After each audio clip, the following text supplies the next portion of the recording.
Well, good morning and welcome to Daily Focus. I know that this is a culminating day. It's the last day of 2024, and it's a great day for reflection. It's also a wonderful time to anticipate.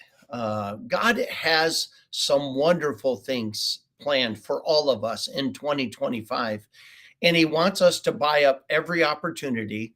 He wants us to buy up all the time that He's given to us to use it to accurately and appropriately present Jesus Christ to this world.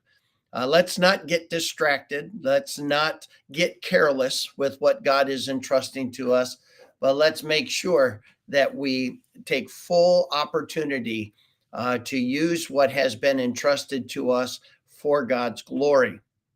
Well, I have I'm just going to look at a couple of verses. They're very familiar. You know the story. Um, Peter certainly was the spokesman, but there's a phrase here that I think is really important for all of us. And he was absolutely adamant. I will not deny you. And Jesus said, "Oh, Peter, I know you don't want to. You have good intentions. And yet, before the cock crows, you will deny me three times." And Peter just did not believe that. And here's the phrase, and neither did any of the disciples think they would forsake Christ. And so here's the text. But after I am risen again, Jesus says, I will go before you into Galilee. Peter answered and said to him, though all men shall be offended because of thee, yet will I never be offended. Jesus said unto him, verily I say unto thee, this night, before the cock crows, thou shalt deny me thrice.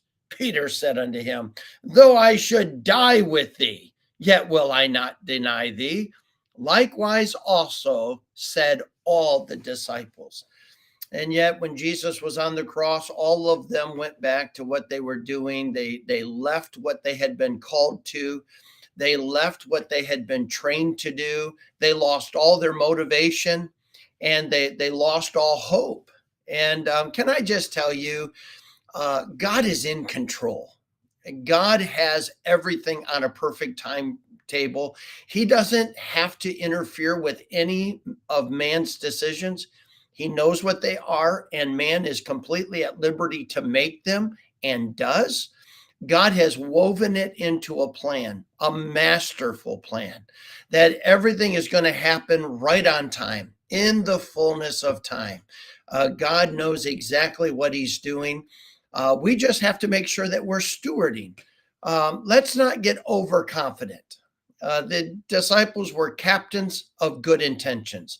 They had such good intent. The problem is they lacked the discipline, they lacked the focus, they lacked the dedication to actually carry it out.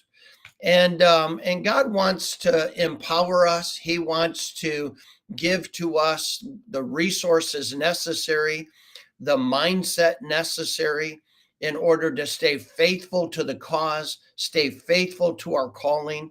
But we're going to have to trust Him. And we can't do it on our own strength, or we'll try to take the glory. We need to remember we're simple vessels. We're instruments in our Master's hand, and He wants to do something amazing in 2024. I think part of our personal responsibility is looking back at 2024 and anticipating 2025 and saying, what is it that I need to learn from 2024? We should be able to learn some things that were positives, areas that we grew, areas that have improved, and exactly what God used. Was it good friends? Was it good preaching? Was it some type of service, getting involved in some type of ministry? What was it that God was using to actually help you to grow? Did you become closer in your marriage? Did you get better at the parenting process? What was it that God was using? Because it's not us. We can't produce that. But God in His grace will empower us. But He makes us make decisions that are obedient so that he can bless them and use those to empower us and produce the change, the transformation in our lives.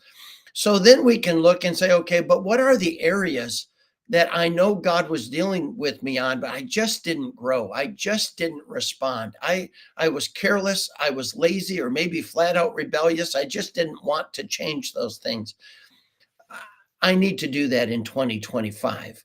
And I have to do it in tandem with God. So that means, what is the steps of obedience God wants me to take in order to see these changes take place and anticipate God is going to do it? I think 2025 is going to be a great year for our nation. I think 2025 is going to be a phenomenal year for Faith Baptist Church. I think it is going to be an incredible year for the Berlin family. I think God has some really incredible things. Maybe even 2025, he'll come back for us. God bless you. I hope you have a great day. I hope that you finish the year well as we look forward to a new year. I will not be on tomorrow, spending it with family, but I'll see you again on Thursday. God bless.